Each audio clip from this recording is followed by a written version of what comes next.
The bold and the beautiful, the wedding that wasn't, a scandal, a sonogram, and a sabotage that shattered everything it was supposed to be, a wedding day remembered for love, closure and reunion. Instead, it became a moment of devastation, betrayal and chaos. Just seconds before Brooke Logan was about to say the words "I do," before she could seal her long-awaited reconciliation with Ridge Forrester, the room froze. The guests, the vows, the music, everything came to a halt as the doors opened and a young woman stepped into the ceremony. Like a wrecking ball in chiffon. In her hands, a sonogram, a stack of printed photos, text messages, a dinner receipt from a high-end Roman restaurant, and a hotel voucher dated precisely a few months earlier, time to match Ridge's business trip to Europe. The atmosphere turned electric. Shock swallowed the room whole. The officiant lowered the script. Hope and Steffi exchanged panicked glances. Carter blinked, unsure whether to step forward or disappear. The bride, stunned into silence, stared at the woman in disbelief as she calmly handed over the evidence. "I'm sorry," the girl said softly, but her voice carried through the crowd. "But he lied to you." Brooke's hand shook as she unfolded the papers. The sonogram had a date. The messages were unmistakably from Ridge's number. The photos showed an intimate dinner lit by candles and smiles, Ridge, clearly visible, seated across from the mystery woman. The hotel invoice confirmed a double occupancy suite booked under Ridge Forrester's name, with charges billed during the precise time he had allegedly been overseas, negotiating fabric partnerships. Ridge stepped forward, his voice steady but pale. "This isn't what it looks like," he said. "I wasn't with her. I was with a supplier's rep, Luciano D'Angelo. We had dinner at the same restaurant. I don't know how those pictures, how any of this even." Brooke didn't wait for the rest. Her face drained of color. "Don't," she said sharply. "Don't lie to me." "Not again," her breath hitched. "I forgave you everything, Ridge. I gave you another chance because I believed you had changed." "I have," he insisted, reaching out. But she pulled away. "No," Brooke whispered, loud enough for every stunned guest to hear. "This wedding is over." Gasps echoed across the aisle. Eric sank into his seat, shaking his head. Katie covered her mouth.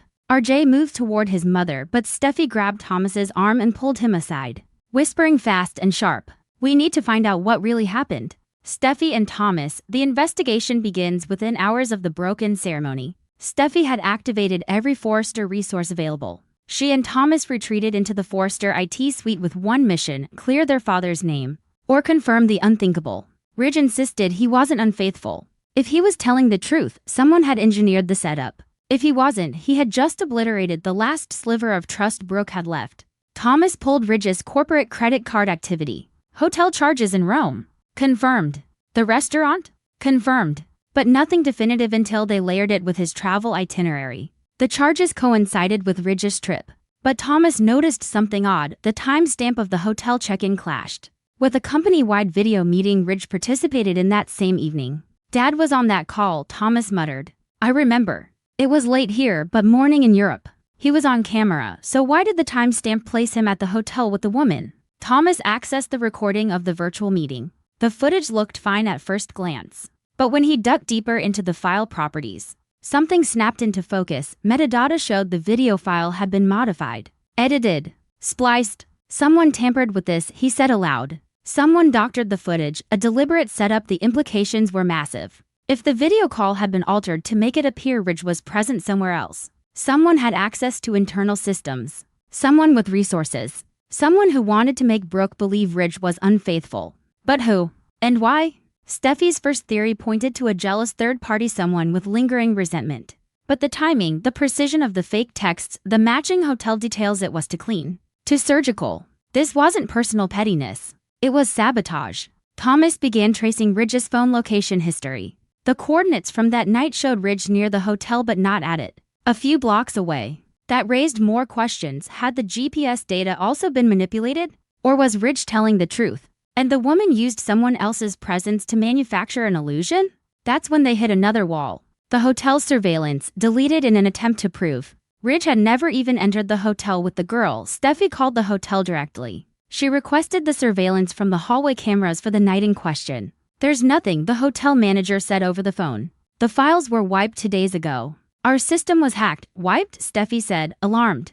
"You're saying there's no backup?" "Someone accessed the system remotely," the manager added. "Security is still investigating." Steffi hung up and looked at Thomas. "Someone covered their tracks." Thomas nodded grimly. "Someone powerful. Someone who knew how to scrub digital footprints." Ridge, the man at the center of chaos back at home, Ridge sat alone.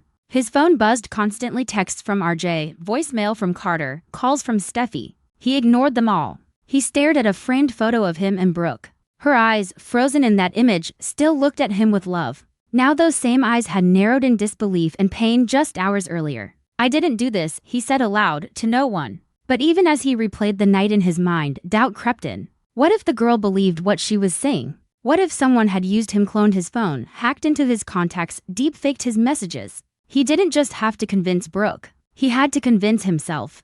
A ghost in the shadows, and somewhere in the shadows of the aftermath, someone sat at a computer screen. A hoodie pulled low, fingers clicking rapidly. Surveillance footage from the hotel deleted. Metadata from Ridge's virtual meeting overwritten. The next move was already in play. Whoever it was had a motive, a strategy, and now, the perfect alibi. Because as Brooke's wedding collapsed and the Forster family descended into suspicion, an investigation, the true culprit had already covered every trace, leaving only chaos behind. The fallout continues. The wedding was over. The guests had scattered. The tabloids were already circulating headlines. Forster wedding cancelled in real-time, cheating scandal? Blogs were dissecting every photo. Fan groups ignited with theories. Some blamed Ridge. Others blamed the woman. Still others pointed fingers at Brooke's long history with complicated men. Brooke, she remained silent. She returned home, removed the wedding dress, and closed her door to the world. Hope and RJ tried to speak to her. She refused. "Maybe he's innocent," RJ offered.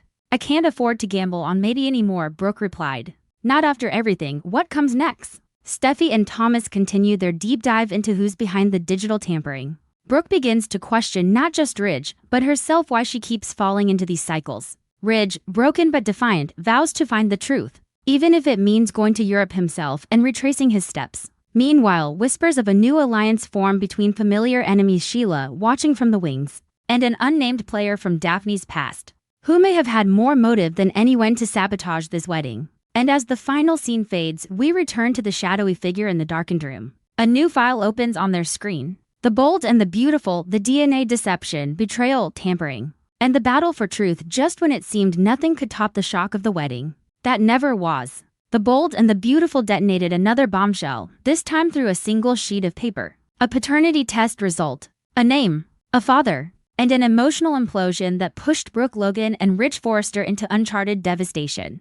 But as with everything in this town, nothing is ever simple. Nothing is ever certain. And this time, the truth is buried in a web of medical tampering, digital manipulation, and a carefully engineered lie with one purpose: to obliterate the bond between Brooke and Ridge forever. It began with Ridge, desperate to clear his name after the disastrous wedding interruption, and the claims of a young woman alleging he was the father of her unborn child. He agreed on the spot to take a non-invasive prenatal paternity test. No delay. No lawyers. No hesitation. His pride, reputation, and heart demanded the truth be exposed. He wanted to prove once and for all that he had not been unfaithful, that the photographs, messages, and receipts were either falsified or manipulated, that the girl was lying or being used. The test was administered quickly. The clinic chosen was reputable, a neutral third party. Everything, according to Ridge, was under control. A few days passed. The results came in.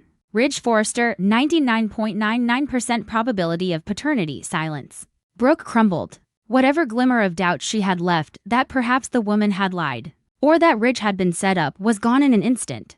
The paper didn't lie. The result was conclusive. Ridge, once again, had betrayed her, and this time there was a child involved. Not just infidelity, a legacy. An irreversible link to another woman. A brand new family that did not include Brooke. She walked out. Not a word. No drama. No explosion. Just heartbreak. Quiet, piercing, final. But one person didn't buy it.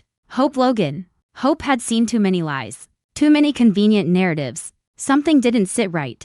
The result had arrived too quickly. The process too clean. And Ridge's reaction, stunned, almost paralyzed, wasn't the behavior of a guilty man. It was the behavior of someone blindsided.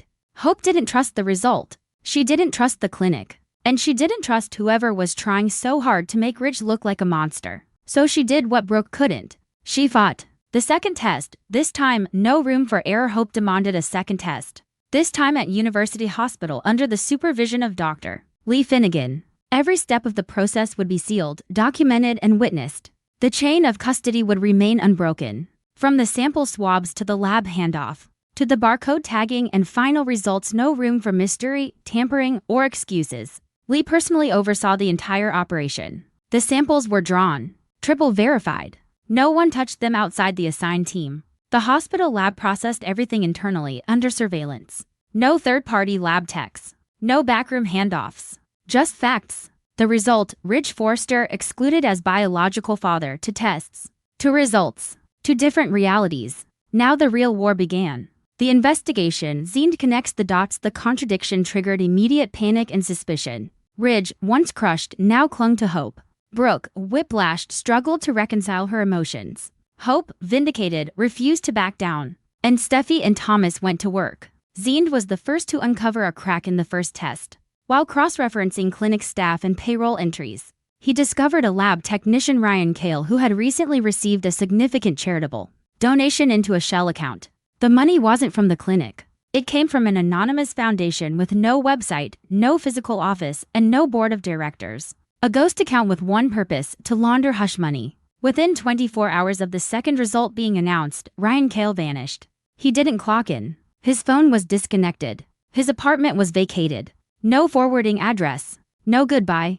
He was gone. But his secrets were not. Thomas hacks the backup drive. With the technician gone, Thomas went nuclear. He hacked into the lab's internal servers and located a backup storage system. The clinic had forgotten to disconnect. On it, time-stamped logs, barcode assignments, access metadata. It didn't take long. At precisely 3:12 p.m. the day of the first test's processing, a barcode associated with Ridge's test kit was reassigned. The system registered an anomaly. The barcode was matched to a sample that didn't come from Ridge Forrester. The logs had been manually altered. The metadata traced the edit to an internal workstation, but the employee ID was wiped. The file had been renamed, the audit trail broken. But a small, overlooked digital note survived: RKLAB31, Ryan Kale's workstation. The question no one wants to answer: who benefits most? With the fraudulent test confirmed, the next question hit harder than any result. Who would go to these lengths? Who would bribe a technician, falsify a test, fabricate a digital footprint, and delete surveillance footage? Who would profit most if Brooke and Ridge were permanently severed? A name began circulating, not from anyone directly, but whispered in corners, in subtle comments, side glances. Who would gain everything from this marriage never happening? One name rose, over and over again. Someone with motive. Someone with access. Someone with history. Someone with everything to lose if Brooke and Ridge reunited, and everything to gain if they were torn apart. No proof. No confrontation. Yet, Brooke's devastation turns to determination. Meanwhile, Brooke remained silent. She hadn't spoken to Ridge since the second test came in. She hadn't returned calls. Not from Hope. Not from Ridge. Not even from Donna. She sat in her room, holding both test results in her hands. One a lie. One the truth. And between them, a marriage burned down by deception. But she was no longer crying. She was calculating. Brooke Logan, the woman the world underestimated one too many times, was no longer the victim of manipulation. She was ready to find out who had orchestrated her public humiliation and why. Because whoever did this wasn't just trying to hurt Ridge. They were trying to destroy her. And now, it's personal. Unanswered questions, and the shadow behind the curtain, the shadowy architect of this deception, has not yet emerged. The pieces are still in motion. Ryan Kale has disappeared. The surveillance video at the clinic deleted. A mysterious account funds a bribe. An internal edit redirects a sample. A name is whispered but never spoken. And somewhere, someone is already planning the next move. A third test? A false confession? A planted scandal? What if the girl was never pregnant at all? Or worse, what if the girl was just the beginning? Because in the world of the bold and the beautiful, every secret breeds another. Every lie spins a deeper web. And every broken heart is a weapon waiting to be used.